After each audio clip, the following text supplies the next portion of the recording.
Mərhəmətli və bağışlayan Allahın adıyla. Nəhcül Bəlağə. Nə çox oruç tutan ki, oruç tutmağından ona aclıq və susuzluqdan başqa bir şey qalmır.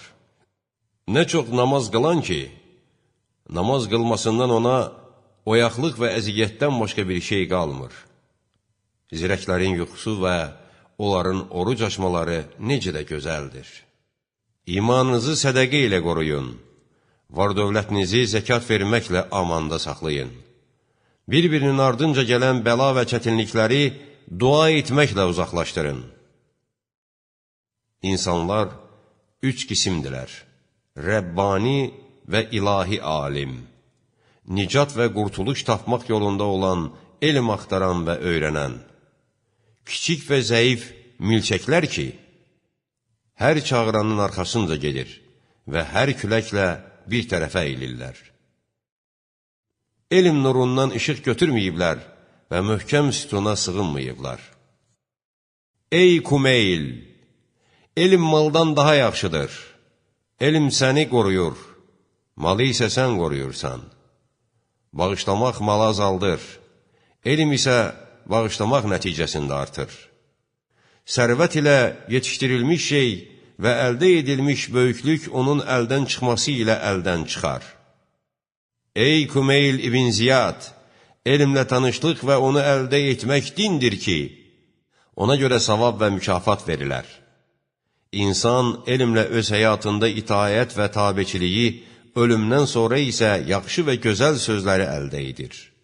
Elm hökm edən, mal isə hökmə tabe olan və məğlubdur.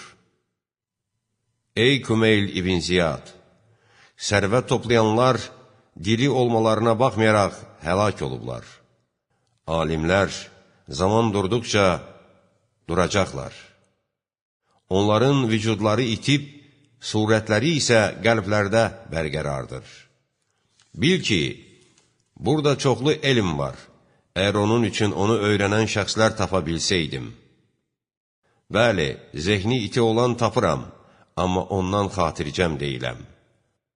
O, dini vasitələri dünya üçün istifadə edir və Allahın neymətləri ilə, onun bəndələrinə və dəlilləri ilə onun dostlarına lovğalıq edir. Yaxud, elm əhlinə itayətçil olan birini tapıram. Amma onun öz ətrafı barəsində gözaçıqlıq və ayıqlığı yoxdur. Qarşıya çıxan ilk şübhə onun qəlbində əks, şək və güman alovu şöhlələndirir. Bil ki, nə bu layiqdir, nə də o. Yaxud da ləzzət və keyfdə ifrata varan və asanlıqla şəhvətə və nəfsi istəyinə tabe olan bir kəs tapıram, ya da toplamaq və yığmaq vurğunu olan bir kəsi. Bu iki nəfər də dini hər hansı bir işdə qoruyanlardan deyildilər. Bunların ikisinə ən yaxın misal otlayan dörd ayaqlılardır. Belə bir dövrdə elm, daşıyıcısı və qoruyanının ölümü ilə ölür. Yeryüzü Allahın dinini dəlil və sübut ilə bərqərar edən şəxsdən boş olmaz. Ya aşkar və məşhurdur, ya da qorxu içində və gizlin ki, Allahın aydın sübut və dəlilləri aradan getməsin. Onlar neçə və hardadılar? Allaha and olsun ki, onlar sayca çox az, Allah yanında məqam və böyüklük baxımından isə çox əzəmətlidirlər.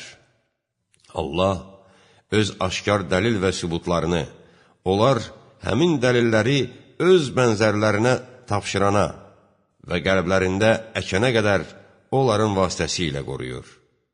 Elm və bilik həqiqi bəsirətlə birdən onlara üz tutub və onlar asudəlik və sevinclə yəqinlik və inam əldə ediblər. Naz-nimət içində böyüyən insanlara çətin və ağır olan şeyləri yüngül və asan qəbul edərlər. Nadanların qaçdıqları şeylərə adət ediblər. Allahın yer üzündəki xəlifə və canikinləri onlardılar ki, onun dininə dəvət edirlər. Onlarla görüşməyin çox həsrət və arzusundayam.